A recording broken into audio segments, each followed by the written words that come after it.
Chapter 15. Prameya, Jiva Tattva. The next day, Brajanath reached Shivasanga earlier than on previous days.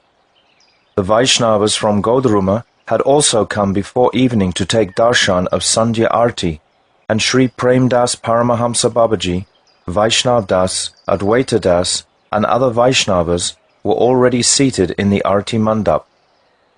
When Brajanath saw the bhavs of the Vaishnavas from Godruma, he was struck with wonder and thought, I will perfect my life by having their association as soon as possible. When those Vaishnavas saw his humble and devotional disposition, all of them bestowed their blessings on Brajanath.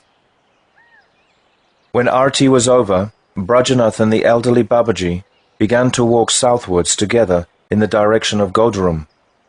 Raghunath Das Babaji saw an incessant stream of tears flowing from Brajanath's eyes, and feeling very affectionate towards him, asked lovingly, Baba, why are you weeping? Brajanath said, Prabhu, when I remember your sweet instructions, my heart becomes restless, and the entire world seems to be devoid of all substance. My heart is becoming eager to take shelter of Sri Gaurangadev's lotus feet. Please be merciful to me, and tell me who I really am according to Tattva, and why I have come to this world. Babaji, my dear son, you have blessed me by asking such a question. The day that the Jiva first asked this question is the auspicious day on which his good fortune arises. If you will kindly hear the 5th shloka of Dashamula, all your doubts will be dispelled. Spurlinga rid agne iva, chid anavo jivat nichaya, harer suryas yaiva pratag, api tutad beda vishaya, vashe maya yasya prakriti, patya veshvara iha, sajivo mukto pi prakriti, vashayogya sva gunata. Just as many tiny sparks burst out from a blazing fire, so the innumerable jivas are like atomic spiritual particles in the rays of the spiritual sun, Sri Hari. Though these jivas are non-different from Sri Hari, they are also eternally different from him. The eternal difference between the jiva and Ishvara is that Ishvara is the Lord and Master of Maya Shakti, whereas the jiva can fall under the control of Maya even in his liberated stage, due to his constitutional nature. Brajanath, this is an exceptional Siddhanta. I would like to hear some Vedic evidence to support it. Sri Bhagavan's statements are certainly Veda, but still, people will be bound to accept the teachings of Mahaprabhu if the Upanishads can substantiate this principle. Babaji, this tattva is described in many places in the Vedas. I will cite a few of them. Yatagne kshudra vishpulinga vyucharanti. Brihat Aranyaka Upanishad 2.1.20. Innumerable jivas emanate from Parabrahma, just like tiny sparks from a fire. Tasya va etasya purushasya dveeva stane, bhavata idancha paraloka stanamcha, sandhyam tritiyam swapnastanam, tasmin sandhye stane tishtan ete ube, stane pasyati dancha paraloka stanancha. Brihat Aranyaka Upanishad 4.3.9. There are two positions about which the Jiva Purush should inquire, the inanimate material world and the spiritual world. The Jiva is situated in a third position, which is a dreamlike condition, Swapna Stan, and is the juncture, Tatastha, between the other two. Being situated at the place where the two worlds meet, he sees both the Jad Jagat, inert world, and the Chid Jagat, spiritual world. This shloka describes the marginal nature of Jiva Shakti. Again it is said in the Brihat Aranyaka Upanishad 4.3.18, Tadyata mahamatsya ube kule nusancharati, puruvan chaparan chaivan, evayam purusha etav ubav antav, anu sancharati, swapnantan cha budantan cha. Just as a large fish in a river sometimes goes to the eastern bank and sometimes to the western bank, so the jiva, being situated in Karana Jal, the water of cause that lies between the inert and conscious worlds, also gradually wanders to both banks, the place of dreaming and the place of wakefulness. Brajanath, what is the Vedantic meaning of the word Tatastha? Babaji, the space between the ocean and the land is called the Tata, shore, but the place that touches the ocean is actually nothing but land, so where is the shore? The Tata is the line of distinction separating the ocean and the land, and it is so fine that it cannot be seen with the gross eyes. If we compare the transcendental realm to the ocean and the material world to the land, then Tata is the subtle line that divides the two, and the Jiva Shakti is situated at the place where the two meet. The Jivas are like the countless atomic particles of light within the sun rays. Being situated in the middle place, the Jivas see the spiritual world on one side and the material universe created by Maya on the other. Just as Bhagavan's spiritual Shakti on one side is unlimited, Maya Shakti on the other side is also very powerful. The innumerable subtle Sushukshma Jivas are situated between these two. The Jivas are marginal by nature because they have manifested from Krishna's Tatastha Shakti, marginal potency. Brajanath, what is the Tatastha Svabhav, marginal nature? Babaji, it is the nature that enables one to be situated between both worlds and to see both sides. Tatastha Svabhav is the eligibility to come under the control of either of the Shaktis. Sometimes the shore is submerged in the river because of erosion, and then again becomes one with the land because the river changes its course. If the jiva looks in the direction of Krishna, that is, towards the spiritual world, he is influenced by Krishna Shakti. He then enters the spiritual world and serves Bhagavan in his pure conscious spiritual form. However, if he looks towards Maya, he becomes opposed to Krishna and is incarcerated by Maya. This dual-faceted nature is called the Tatastha Svabhav, marginal nature. Brajanath, is there any material component in the jiva's original constitution? Babaji, no. The jiva is created solely from the Chit Shakti. He can be defeated, that is, covered by Maya, because he is minute by nature and lacks spiritual power. But there is not even a scent of Maya in the jiva's existence. Brajanath, I have heard from my teacher that when a fraction of the conscious Brahman is covered by Maya, it becomes the jiva. He explained the sky to be always the indivisible Maha Akash, but when a part of it is enclosed in a pot, it becomes Gata Akash. Similarly, the jiva is originally Brahman, but when that Brahman is covered by Maya, the false ego of being a jiva develops. Is this conception correct? Babaji, this doctrine is only Mayavad. How can Maya touch Brahman? The Mayavadis propose that Brahman has no Shakti, Lupta Shakti. So how can Maya, which is a Shakti, possibly approach Brahman, if Shakti is supposed to be non-existent? The conclusion is that Maya cannot possibly cover Brahman and cause such a miserable condition. Conversely, if we accept the transcendental Shakti, Parashakti of Brahman, how can Maya, which is an insignificant Shakti, defeat the Chit Shakti and create the jiva from Brahman? Besides, Brahman is indivisible, so how can such a Brahman be divided? The idea that Maya can act upon Brahman is not acceptable. Maya plays no role in the creation of the jivas. Admittedly, the jiva is only atomic, but even so, it is still superior as a tattva to Maya. Brajanath, once another teacher said that the jiva is nothing but a reflection of Brahman. The sun is reflected in water, and similarly, Brahman becomes jiva when it is reflected in Maya. Is this conception correct?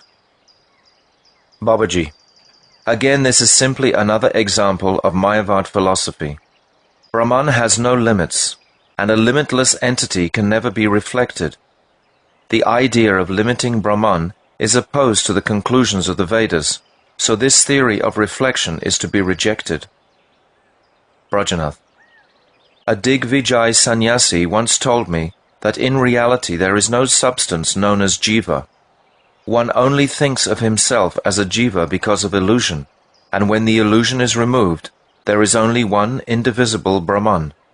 Is this correct or not? Babaji. This is also Mayavad doctrine, which has no foundation at all. According to Shastra, Ekam Evad Vityam, there is nothing apart from Brahman. If there is nothing except Brahman, where has the illusion come from, and who is supposed to be in illusion? If you say that Brahman is in illusion, you are saying that Brahman is not actually Brahman. Rather, it is insignificant. And if you propose that the illusion is a separate and independent element, you negate the undivided oneness, Advaya Gyan, of Brahman. Brajanath. Once an influential Brahmana Pandit arrived in Navadvip, and in a conference of intellectuals, he established that only the jiva exists. His theory was that this jiva creates everything in his dreams, and it is because of this that he enjoys happiness and suffers distress. Then when the dream breaks, he sees that he is nothing but Brahman. To what extent is this idea correct? Babaji. This is again Mayavad. If, as they say, Brahman is undifferentiated, how can it possibly produce the jiva and his dreaming state?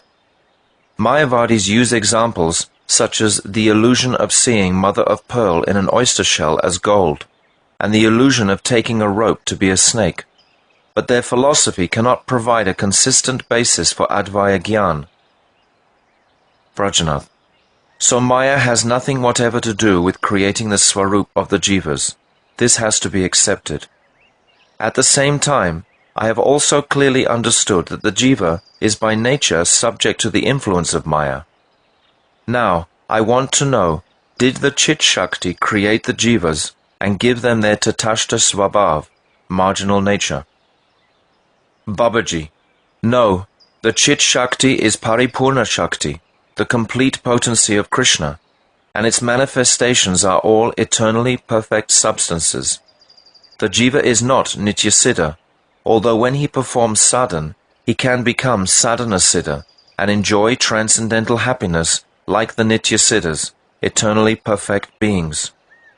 All the four types of Srimati Radhika's Sakhis are Nityasiddha, and they are all direct expansions Kayavyuha of the Chit Shakti, Srimati Radhika herself. All the Jivas, on the other hand, have manifested from Sri Krishna's Jiva Shakti. The Chit Shakti is Sri Krishna's complete Shakti, whereas the Jiva Shakti is his incomplete Shakti. Just as the complete Tattvas are all transformations of the complete potency, similarly innumerable atomic conscious Jivas are transformations of the incomplete Shakti. Sri Krishna, being established in each of his Shaktis, manifests his Swarup according to the nature of that Shakti.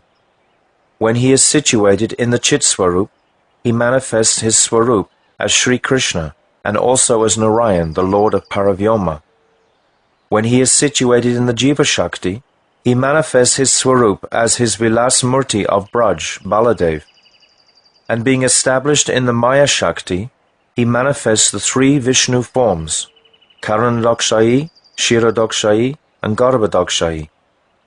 In his Krishna form in Braj, he manifests all the spiritual affairs to the superlative degree.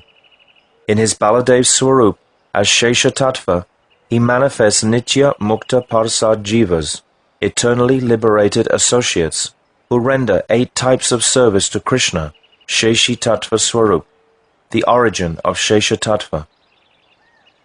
Again, as Shesharup, Sankarshan in Paravyom, he manifests 8 types of servants to render 8 kinds of services as eternally liberated associates of Sheshi-Rup Narayan.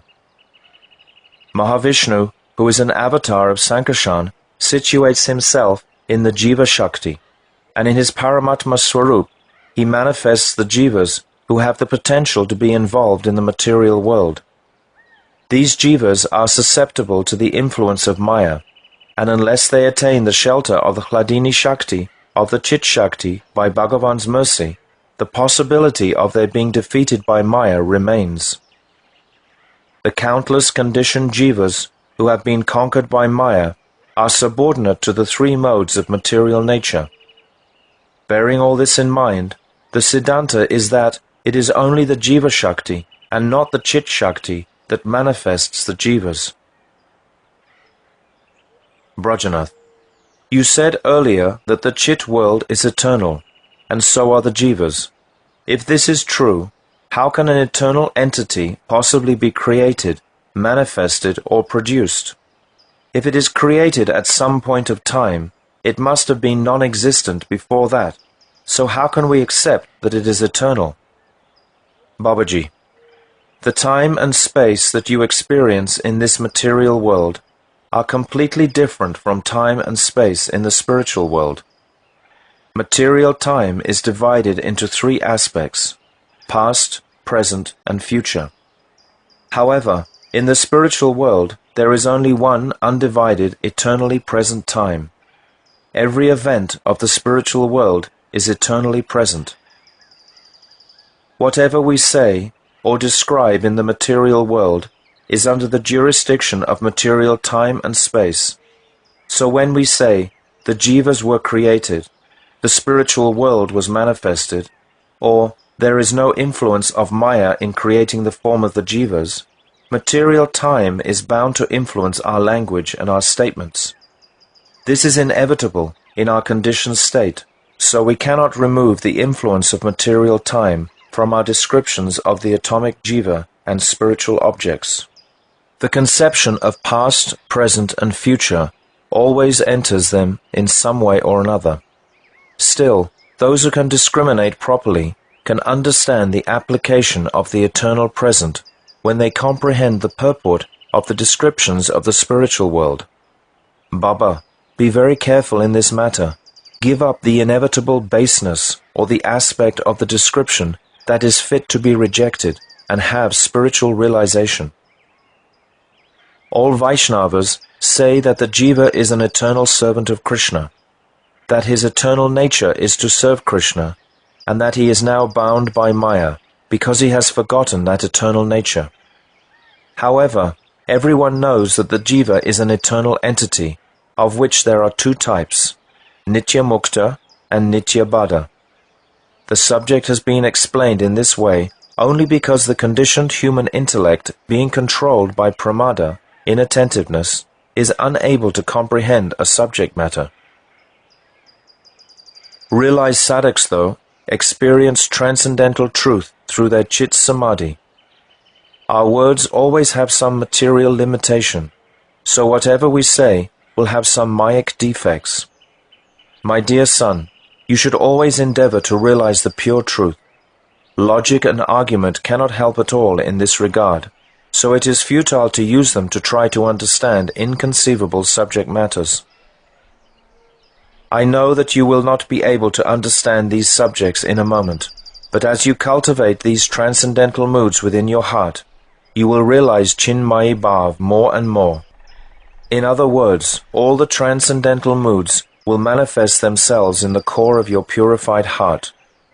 Your body is material, and all the activities of your body are also material, but the essence of your being is not material. You are an atomic conscious entity. The more you know yourself, the more you will be able to realize how your Swarup is a tattva superior to the world of Maya. Even if I tell you, you will not realize it, or simply by hearing, you will not attain it. Cultivate the practice of chanting Harinam as much as possible. As you go on chanting Harinam, these transcendental bhavs will begin to manifest in your heart automatically, and to the degree that they do so, you will be able to realize the transcendental world. Mind and speech both have their origin in matter, and they cannot touch the transcendental truth, even with the greatest endeavor. The Vedas say in the Taittiriya Upanishad 2.9, Yato vacha nivartante aparya manasa saha. The speech and the mind returned from Brahman, being unable to attain him. I advise you not to inquire about this matter from anyone, but to realize it yourself. I have just given you an indication, a bas. Brajanath, you have explained that the jiva is like a spark of burning fire, or an atomic particle in the rays of the spiritual sun. What is the role of Jiva Shakti in this? Babaji, Krishna, who in these examples is compared to the blazing fire or the sun, is a self-manifest tattva. Within the compass of that blazing fire or sun, in other words, Krishna, everything is a spiritual manifestation, and the rays spread far and wide beyond its sphere. These rays are the fractional function, anukarya, of the Swarup Shakti, and the rays within that fractional function are paramanu, atomic particles of the spiritual sun. The jivas are compared to this very localized atomic tattva. Swarup Shakti manifests the world within the sphere of the spiritual sun, and the function outside the sphere of the sun is carried out by Jiva Shakti, which is the direct partial representation of Chit Shakti. Therefore, the activities related to the jiva are those of Jiva Shakti. Parasya Shaktiya Vivaidava Suryate. Shvetashvatara Upanishad 6.8. That Achintya Shakti is called Parashakti. Although it is one, this innate potency, Svabhaviki Shakti, has manifold varieties based on Gyan, spiritual knowledge, Bala, spiritual strength, and Kriya, spiritual activities. According to this aphorism of Shruti, the Chit Shakti is a manifestation of Parashakti. It emanates from its own sphere, the spiritual realm, as the Jiva Shakti, and in the marginal region, between the spiritual and the material worlds, it manifests innumerable eternal jivas, who are like atomic particles in the rays of the spiritual sun. Brajanath, a burning fire, the sun, sparks, and the atomic particles of sunshine, these are all material objects. Why has a comparison been made with these material objects in the discussion of Chit Tattva? Babaji, as I have already said, inevitably there are material defects in any material statements we make about Chit Tattva. But what alternatives do we have? We are obliged to use these examples because we are helpless without them. Therefore, those who know Tattva try to explain Chidvastu by comparing it to fire or the sun. In reality, Krishna is far superior to the sun. Krishna's effulgence is far superior to the radiance of the sun, and Krishna's rays and the atoms in them, that is the Jiva Shakti and the Jivas, are far superior to the rays of the sun and the atomic particles in the rays. Still, these examples have been used because there are many similarities within them. Examples can explain some of the spiritual qualities, but not all. The beauty of the sun's light and the ability of its rays to illuminate other objects are both qualities that compare to the Chit Tattva, for it is the quality of spirit to reveal its own beauty and to illuminate other objects. However, the scorching heat in the sun rays has no counterpart in the Chidvastu, nor does the fact that the rays are material. Again, if we say, this milk is like water, we are only considering the liquid quality of water in the comparison. Otherwise, if all the qualities of water were present in milk, why would the water not become milk? Examples can explain certain specific qualities of an object, but not all of its qualities and traits. Brajanath, the spiritual rays of the transcendental Krishna sun and the spiritual atoms within those rays are non-different from the sun, yet at the same time they are eternally different from it. How can both these facts be true simultaneously? Babaji, in the material world, when one object is produced from another, Either the product is completely different from its source, or else it remains a part of it. This is the nature of material objects. For example, an egg becomes separate from the mother bird once it is laid, whereas a person's nails and hair remain part of the body until they are cut, even though they are produced from his body. However, the nature of Chidvastu is somewhat different. Whatever has manifested from the spiritual sun is simultaneously one with it and different from it. The rays of the sun and the atomic particles in the rays are not separate from the sun, even after they have emanated from it. Similarly, the rays of Krishna's Swarup and the atoms in those rays, that is Jiva Shakti and the Jivas, are not separate from him, even though they are produced from him. At the same time, although the Jivas are non-different from Krishna, they are also eternally different and separate from him, because they have their own minute particle of independent desires. Therefore, the Jiva's difference and non-difference from Krishna is an eternal truth. This is the special feature of the Chit realm. The sages give a partial example from our experience of inert matter. Suppose you cut a small piece of gold from a large piece and use it to make a bangle. From the perspective of the gold, the bangle is not different from the original piece of gold. They are non-different.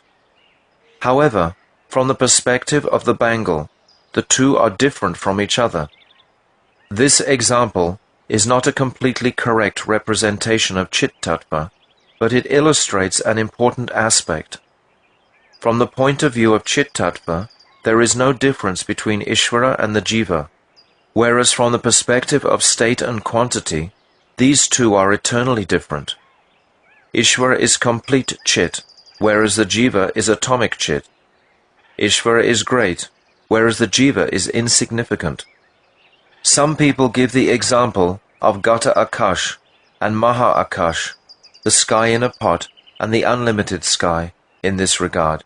But this example is completely inconsistent with regard to Chit Tattva. Brajanath.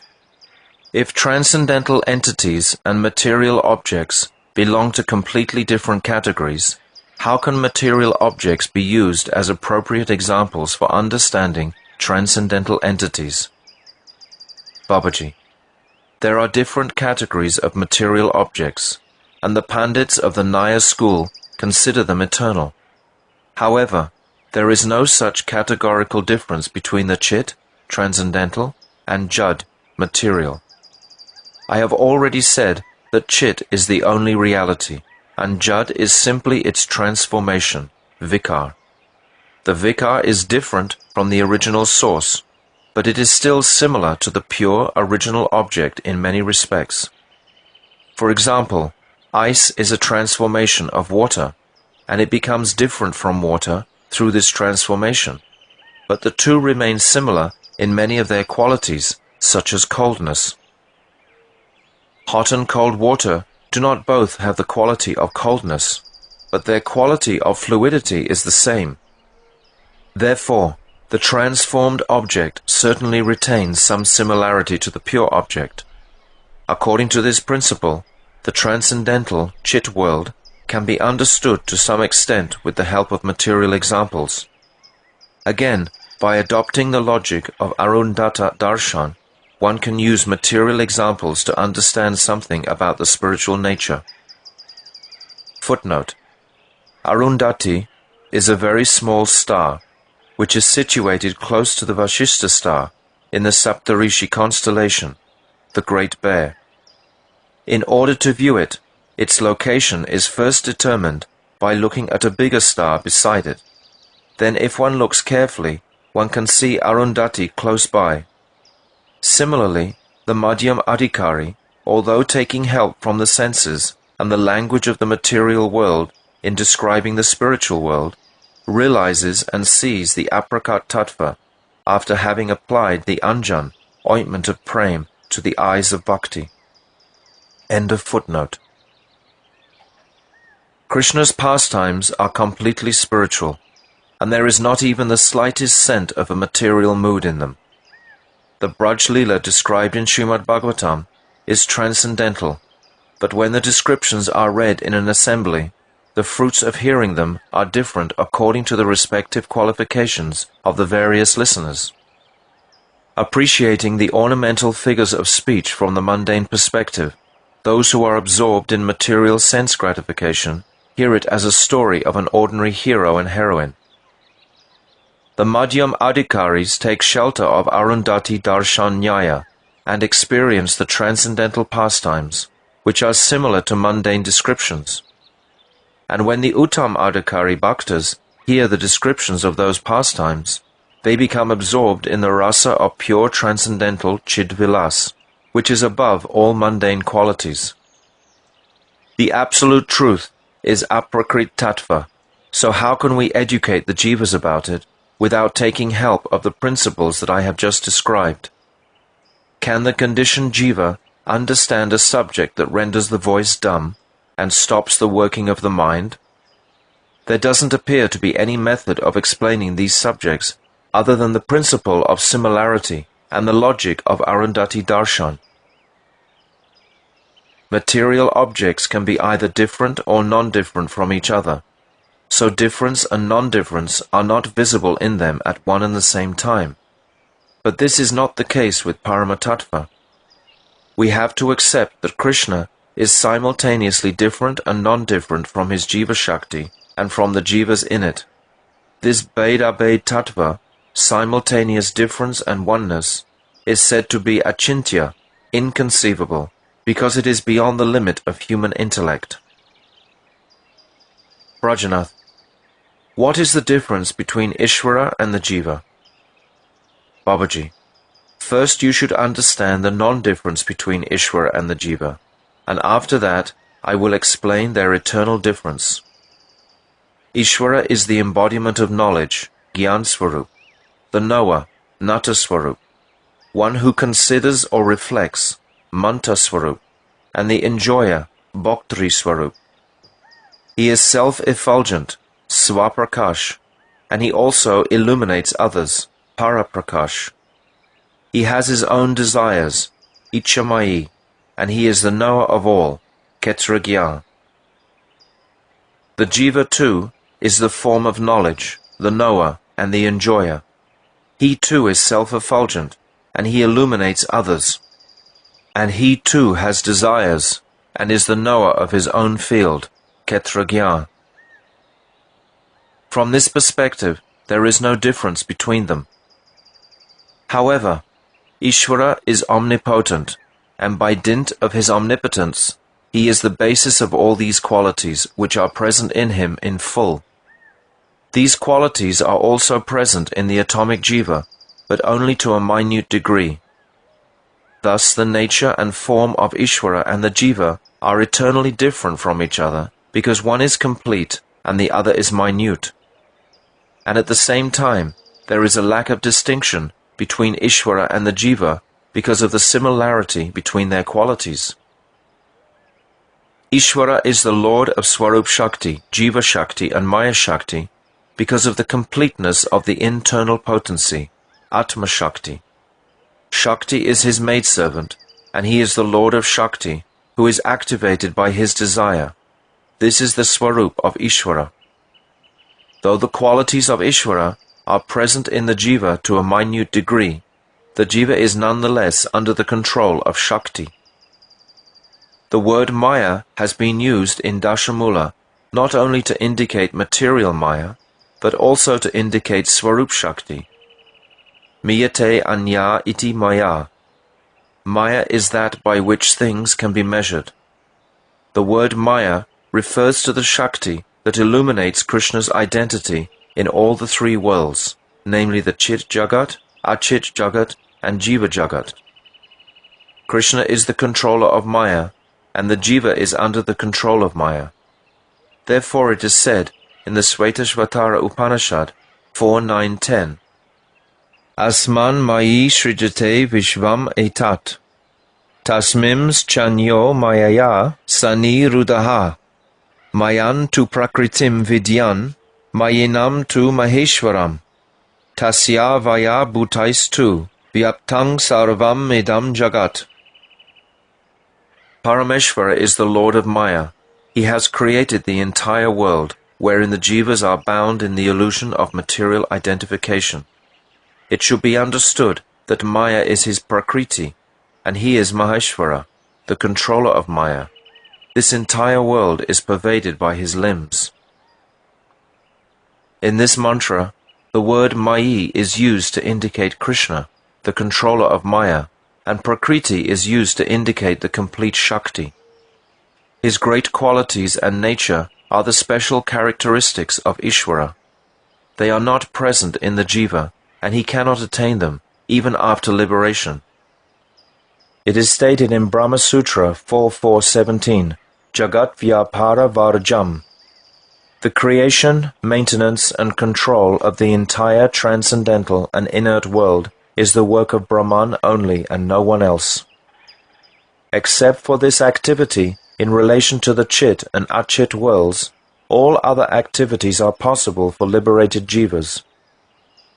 The Shruti states, Yato va imani bhutani jayante, Taittiriya Upanishad 3.1. He is that by which all the jivas are created and maintained, and into which they enter and become unmanifest at the time of annihilation. These statements have only been made in relation to Brahman, and they cannot be applied to the jiva by any amount of manipulation, because there is no reference to liberated jivas here.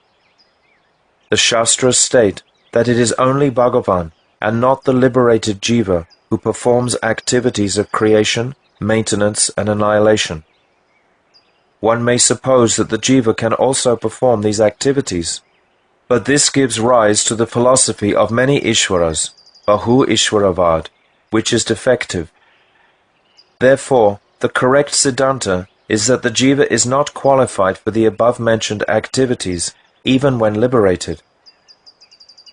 This establishes the eternal difference between the jiva and Ishvara, and all learned people support this. This difference is not imaginary, but eternal. It does not disappear in any state of the jiva. Consequently, the statement that the jiva is an eternal servant of Krishna should be accepted as a fundamental statement, Mahavakya. Brajanath. If one can only prove the eternal difference between Ishvara and the jiva, how can one accept the oneness? Another point is that if there is oneness, do we have to accept a state of merging with Ishvara, Nirvana? Babaji. No, not at all. The jiva is not one with Krishna at any stage. Brajanath. Then why have you spoken about Achintya Bheda Bhed, inconceivable oneness and difference? Babaji. From the perspective of Chit Dharma, there is no difference between Krishna and the jivas, but constitutionally, Swarup, there is eternal difference between them. Despite the eternal non-difference, it is the perception of difference that is eternally prominent. Though the Abhed Swarup is an accomplished fact, there is no indication that any such state has independent existence.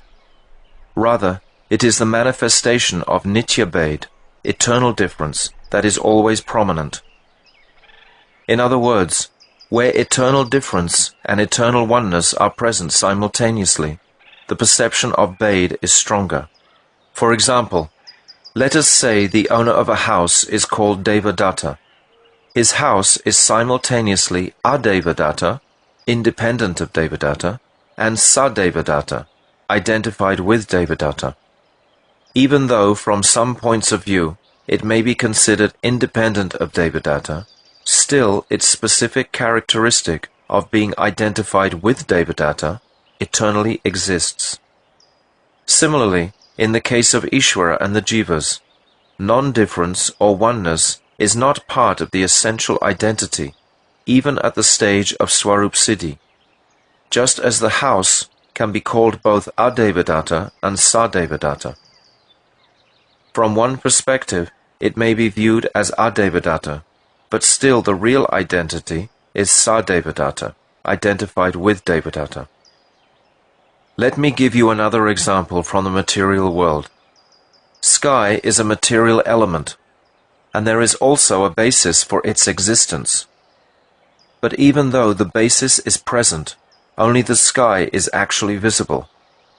Similarly, even within the Abade existence, the distinctive Nityabade, which is real, is found, and that is why Nityabade is the only definitive characteristic of the essential reality, Vastu. Brajanath, please explain the eternal nature of the Jiva even more clearly. Babaji, the Jiva is atomic consciousness and is endowed with the quality of knowledge and is described by the word aham, I.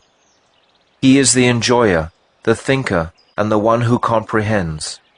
The Jiva has an eternal form which is very subtle, just as the different parts of the gross body, the hands, legs, nose, eyes, and so on, combine to manifest a beautiful form when established in the respective places. Similarly, a very beautiful atomic spiritual body is manifest, which is composed of different spiritual parts. However, when the Jiva is entangled in Maya, that spiritual form is covered by two material bodies. One is called the subtle body, Linga Sarir, and the other is called the gross body, Stula Sarir. The subtle body, which is the first to cover the atomic spiritual body, is unavoidable from the beginning of the Jiva's conditioned state until his liberation. When the Jiva transmigrates from one body to the next, the gross body changes, but the subtle body does not. Rather, as the Jiva leaves the gross body, the subtle body carries all its karmas and desires to the next body. The Jiva's change of body and transmigration are carried out through the science of Panchagni, the 5 fires, which are delineated in the Vedas. The system of Panchagni, such as the funeral fire, the fire of digestion and rain, has been described in the Chandogya Upanishad and Brahma Sutra. The Jiva's conditioned nature in the new body is the result of the influences of his previous births, and this nature determines the varna in which he takes birth. After entering Varnashram, he begins to perform karma again, and when he dies, he repeats the same process. The first covering of the eternal spiritual form is the subtle body, and the second is the gross body. Brajanath, what is the difference between the eternal spiritual body and the subtle body? Babaji, the eternal body is the actual original body, and it is atomic, spiritual, and faultless. This is the real object of the ego, the real I. The subtle body arises from contact with matter, and it consists of 3 vitiated transformations, namely of the mind, intelligence, and ego. Brajanath, are mind, intelligence, and ego material entities? If they are, how do they have the qualities of knowledge and activity? Babaji, Bhumir apo nalo vayu, kang mano buddhir eva cha, ahankara iti yam me, bina prakritir astada, apareyam itastvanyam, prakritim vidi me param, jiva bhutam mahabaho, yayedam daryate jagat, etad yonini bhutani, sarvanityu padaraya, aham kritsnasya jagataha, prabhava pralayastata. Bhagavad Gita 7:4-6.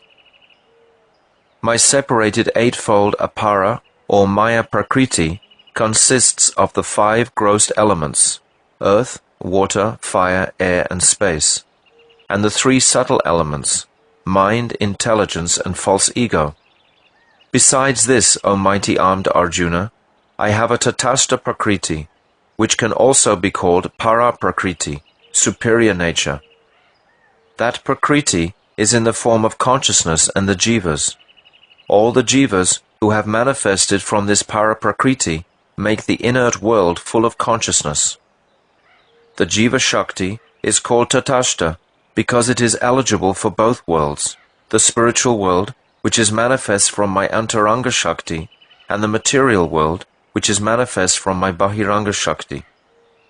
Since all created entities are manifested from these two types of Prakriti, you should know that I, Bhagavan, am the sole original cause of creation and destruction of all the worlds of the moving and non-moving beings.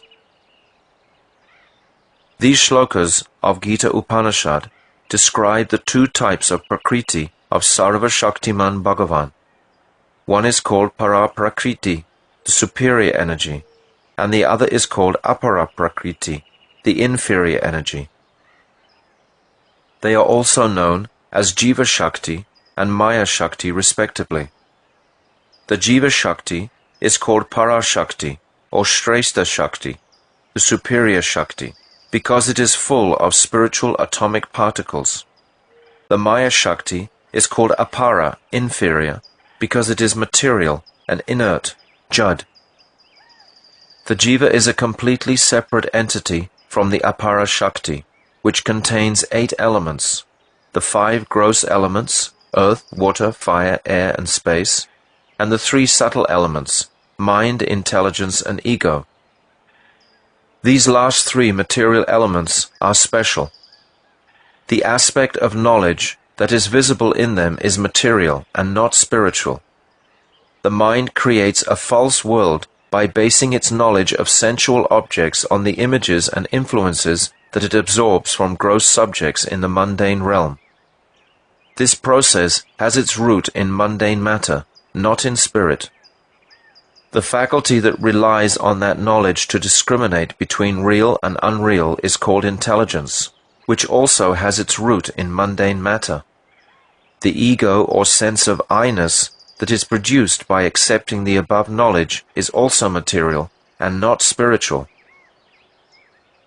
These 3 faculties together manifest the Jiva's second form, which acts as the connection between the Jiva and matter, and is called the subtle body, Linga Sarira. As the ego of the conditioned Jiva's subtle body becomes stronger, it covers the ego of his eternal form. The ego in the eternal nature, in relationship to the spiritual Son, Krishna, is the eternal and pure ego, and this same ego manifests again in the liberated state. However, as long as the eternal body remains covered by the subtle body, the material self-conception, Jad Abhiman, arising from the gross and subtle body, remains strong, and consequently the Abhiman of relation with spirit is almost absent.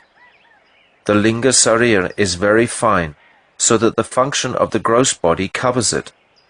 Thus, identification with the caste and so on of the gross body arises in the subtle body because it is covered by the gross body.